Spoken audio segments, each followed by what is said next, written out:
Hey guys, welcome back. It is Pokemon card artist spotlight time. We have kirisAki. Shout out to Effexpor. I know that's his favorite artist. Definitely one of mine in terms of the trainers, as we'll see. Very awesome artist in terms of the Pokemon trainers. We don't have a whole lot here on Bulbapedia, but we'll read it out anyway. kirisAki is an illustrator for the Pokemon trading card game who has been illustrating since Legendary Treasures, starting with Tangela. For a list of cards illustrated, go here. But again, we're going to go to pkmncards.com. I'll put links in the description to this stuff if you want to go back and check it out. We're going to try to go through a little bit slowly, but not too slowly because we got 164 cards to get through. I'll point out some of my favorites. I'd like you guys to, down below, let me know what you really like here. So I'm going to try and get them on the screen here as big as possible so we can take a look at everything. But yeah, quite a variety.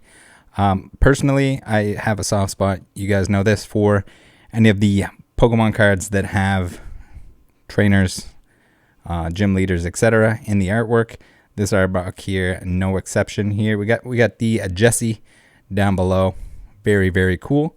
I should also mention, if you guys are interested in picking up the Beer Police t-shirts, registration is this week. Payments are due by the end of next week.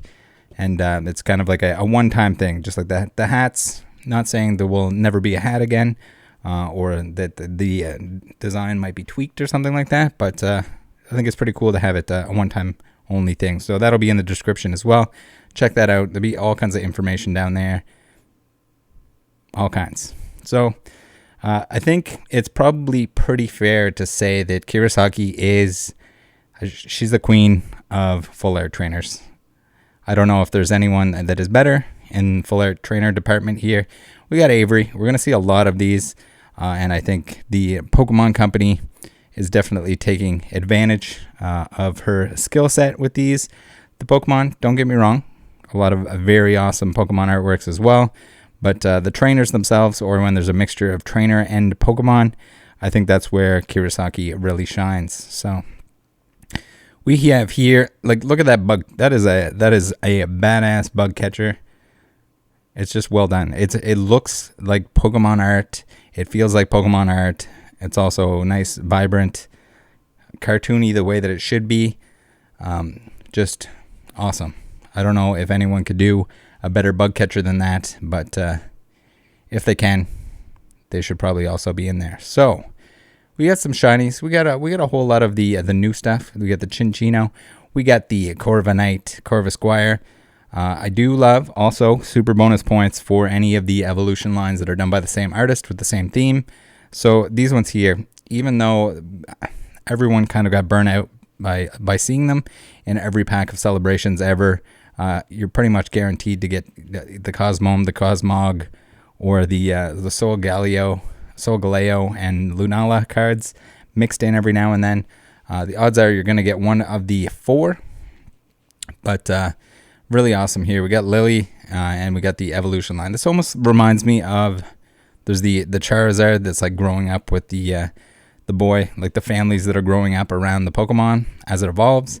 Pretty cool stuff. There was the Emboar as well, I guess, evolution line. So telling a story, it's got Pokemon, it's got a character from the anime, the games, whatever you want to call it. Super bonus plus. I love these this set of artworks, set of 4 cards, and we'll see the other ones later on. We are once again going in alphabetical order. So in terms of Pokemon cards, like, if we're going to ignore the trainer cards, these 4, this set of 4 are my absolute favorite from kirisAki. But you can, there's some good ones too. Ditto Prism Star, very iconic, very super playable. Gotta love how he's ready to fight here. Dragonair, absolutely amazing on the top right. So it's not that you can't do the Pokemon thing. It's just, I feel like in terms of the top tier stuff, the trainer cards really pop off. There's probably a lot of artists that are better at the I guess designing or drawing the Pokemon themselves. This one here is pretty sweet. We got, again, it's kind of like there's a story going on here. We got Eevee. I don't know what kind of race they're doing here. Little getaway race. why this happened, but it happened, and it's awesome. The old, I guess there's like the Rhyhorn races or whatever from the anime, so I don't know if it's supposed to be something similar to that. Why the Pokemon are riding them instead of the humans, don't know. Not really sure, but but we'll take it. I like it. I like that it's weird and makes you ask questions, and I think that's always a good sign. When you look at something and you're not totally sure what's going on, like right here, that Flabébé, what is going on here? The sunlight? Is worried about the sunlight? Worried about the tower? I'm not totally sure. There could be something lore-wise too that I'm not getting, but then again. So also, kirisAki, probably one of the best suited to do something in the trainer gallery where you're going to have the trainer. Here we got the Sonia and the Zapdos, the Galarian Zapdos V, chasing it down on the bike. Absolutely one of my favorite trainer gallery cards. Great job on this one here. We got the Glaceon VMAX alternate art with all the other little Pokemon kind of floating around, popping around here. Very iconic. It was very expensive, and I would imagine that it probably is still probably pretty expensive. I mean, when it's a Glaceon, it's an evolution. It's got the Pika Blues here. It's got an Eevee. It's got a Pikachu. Pancham, I guess. I don't know, for bonus points. That many Pokemon in one card. That many iconic Pokemon in one card. It's bound to be a fan favorite for sure. We got the Galarian Ponyta over here.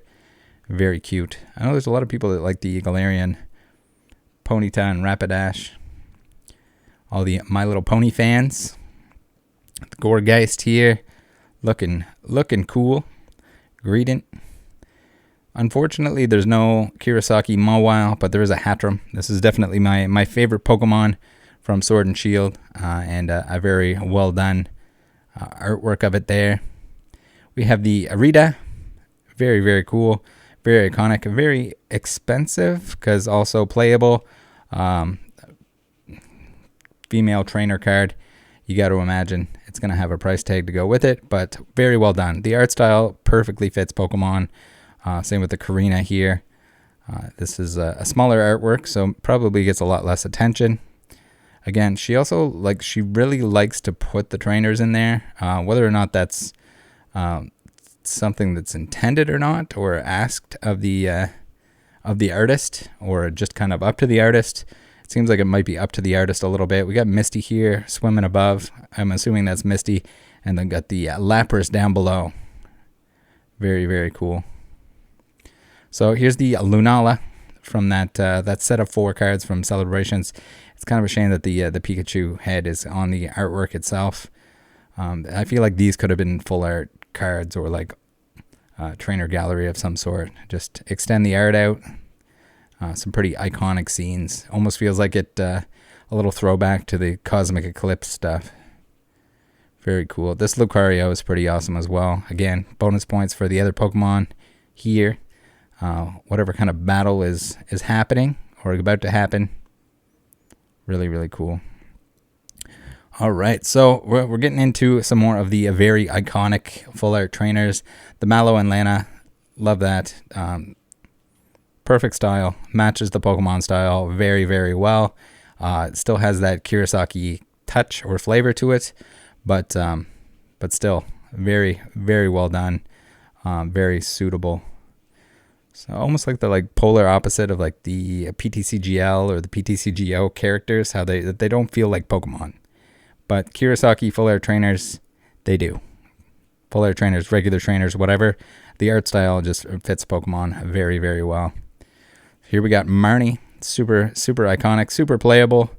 There's been quite a few different versions of the non-hollow, hollow Marnie.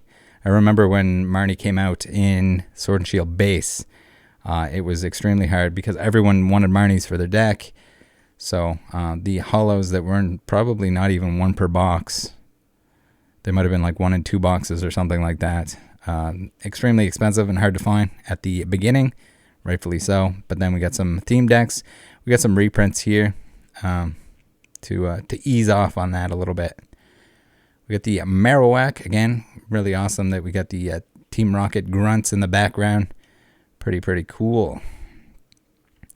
Meowstic, we got the Meowth in the desert. Very neat. A couple of Meloettas, Marshadow. Oh, that came back in... it's so weird that they reprint some of this stuff so close together with the generations. Especially where it's something that's not necessarily playable, but interesting nonetheless. Reprint City. I guess we saw a little bit of that too in was it Shining Fates and Sword and Shield base. Very interesting. With Ninetales, Ninjask, we got the Olina. I'm not sure if that's exactly how you pronounce it. I don't think I've heard it in... I've heard it anywhere in like anime or anything like that. In game, where you kind of have to guess the name, how to pronounce it. We got the Peonia, looking smug. Omastar. I was really hoping that there'd be some kind of cool fossil deck when this stuff came out, and attempted to build something, but it didn't really make it into anything special. We get the Pheromosa and Buzzwole alternate art here, back in the old days of alternate arts in Unbroken Bonds. Very beautiful card. Again, probably two not so favorite Pokemon. There aren't too many people, I don't think, that are like really crazy about the Ultra Beasts. But in terms of Ultra Beast art, this is, I think, top tier. And like I've said, it's pretty cool to see when an artist is given room to create something different, something bigger, with more space. You can really see a difference there. It'd be cool to see more, as alternate arts, I guess, become more common or more come out set after set, to see more artists get a chance to do those like full art, crazy alternate stuff. We got the Piers, very, very cool. Again, full art trainers in general, awesome. And kirisAki is going to do a great job. The Pokemon Breeders, we got the Pokemon Center Lady. Unfortunately, I don't think she's done a Pokemon Center Lady full art, which would be cool to see. I guess we get a little teaser of what it would look like here. Whether or not the process is the same when the artist actually gets the description, the job description. Professor's Research, Magnolia. Very cool. We got the Raihan. We got the Rosa. Rosa is probably the best example. This is absolutely perfect in terms of like full art trainer, what a full art trainer should look like in a Pokemon trading card game. Awesome. The background, the stars, the pose. For whatever reason, full art trainers, the Raihan here, like when they're holding the Pokeball or like when they're ready to like battle or something, it just makes it better. I guess Magnolia's, her hands are full. She doesn't have any Pokeballs. She just has her cane and book, so it doesn't really work. Same with Roseanne here. I love this Roseanne backup artwork. We have the test tube and the sheets of paper. Very scientific. I guess here with the Rhydon as well, we got Giovanni in the background, which is pretty neat because this isn't. I was thinking this was like it almost reminds me of something that would be in like Hidden Fates set like that, but it's an Unbroken Bonds. So we're seeing the appearance of characters within these artworks, which is pretty cool. All right, this Simisear does not necessarily look like her style, but it is absolutely awesome. I really like this. We got the Skyla from Shining Fates, the second Skyla that's printed, second full art Skyla rather, and we got the Solgaleo from that artwork set that I was talking about. That is my favorite of her Pokemon work, Pokemon specific cards, I guess, rather than the trainer cards. We got Teddy Ursa here. I guess they're putting honey on the trees. And this one seems to be eating it as well. Toxapex, really cool artwork here. I like the underwater cards. I don't know. There's a lot of neat things that can be done. We get the light shining through here with the Vaporeon. We got the Vulpix and the McDonald's version of the Vulpix, which is pretty neat. We got the Azizu and the Weirdeer trainer gallery here. Pretty cool. That's it for now. There are some up-and-coming cards that we haven't received in English yet. We've seen them in the Japanese, and I'm sure there's going to be plenty of kirisAki art in the future. I can't see why not. Definitely one of my favorite artists. And I'll put the link to her Twitter in the description as well, in case you guys want to check that out. It's usually pretty cool to scroll through and see what these Pokemon card artists are actually working on, all their other works and such. They usually feature a lot of that stuff that they do outside of the Pokemon trading card game. But it's cool to see them and them featuring their items on Twitter and anywhere else. So I guess a final little shout out at the end here to Effexpor, who is a collector, kirisAki collector.